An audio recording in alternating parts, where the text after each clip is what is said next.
Hello friends, লিপিকার রান্নাঘরে আপনাদের স্বাগতম। আজকে নিয়ে আসলাম উলুর মাটির থেকে যে উলটা হয় না, যেটা বৃষ্টির দিনে বেশি, এই সময়টার মধ্যেই বেশি পাওয়া যায়, সেই উলটার একটি দুর্দান্ত রেসিপি। দেখো এই উলটা কতটা নোংরা থাকে। এটাকে ভালো করে কেটে ধুয়ে খোসা ছাড়িয়ে পরিষ্কার করে নিয়ে নিলাম, ছোট টুকরো করে কেটে নিলাম এবং আলু কেটে নিয়েছি এরকম ছোট টুকরো করে। পেঁয়াজও ছোট টুকরো করে কেটে নেব এবং রসুনগুলিকে থেতো করে নেব। এবার আলু ও উলগুলিকে লবণ ও জল দিয়ে সেদ্ধ করে নেব। আদা, মরিচ, ধনে গুঁড়ো ও জিরে গুঁড়ো বেটে নেব। আলুগুলিকে লবণ হলুদ দিয়ে ভালো করে ভেজে নেব। আলুগুলিকে লাল লাল করে ভেজে নিয়ে উঠিয়ে রেখে তারপর উলগুলিকেও লবণ হলুদ দিয়ে ভালো করে ভেজে নেব। উলগুলি ভাজা হয়ে গেলে, লাল হয়ে গেলে উঠিয়ে রেখে এবার কড়াইতে তেল দিয়ে গোটা সাদা জিরে ফোড়ন দিয়ে তার মধ্যে মশলা বাটাটা দিয়ে দেব।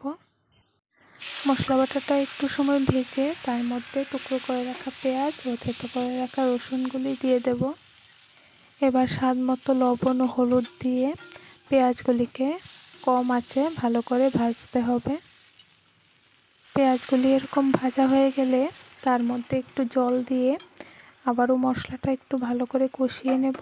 কষিয়ে নিয়ে তার মধ্যে ভেজে রাখা আলু ও উলগুলি দিয়ে একটু সময় ভেজে তারপর একটা ঢাকা দিয়ে দেব 5 মিনিটের জন্য। ঢাকা দিয়ে দিলে কি হবে, উলটাও একদম সফট হয়ে যাবে এবং মশলাটাও উলটার মধ্যে ভালোভাবে ঢুকে যাবে। ঢাকা উঠিয়ে আর একটু সময় ভালো করে ভেজে নেব। রান্নাটি যদি আপনাদের ভালো লেগে থাকে তাহলে প্লিজ চ্যানেলটি লাইক ও সাবস্ক্রাইব করে দেবেন। এবার ভালো করে ভেজে নিয়ে তার মধ্যে পরিমাণ মতো জল দিয়ে দেব। জল দিয়ে ভালো করে ফুটিয়ে নেব।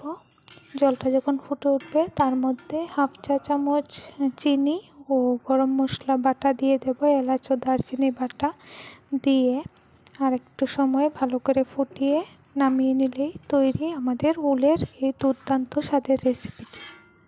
খেতে কিন্তু মাংসের মতোই লাগে। ভিডিওটি দেখার জন্য অসংখ্য ধন্যবাদ। ভালো লাগলে কমেন্ট করে জানাবেন। টাটা।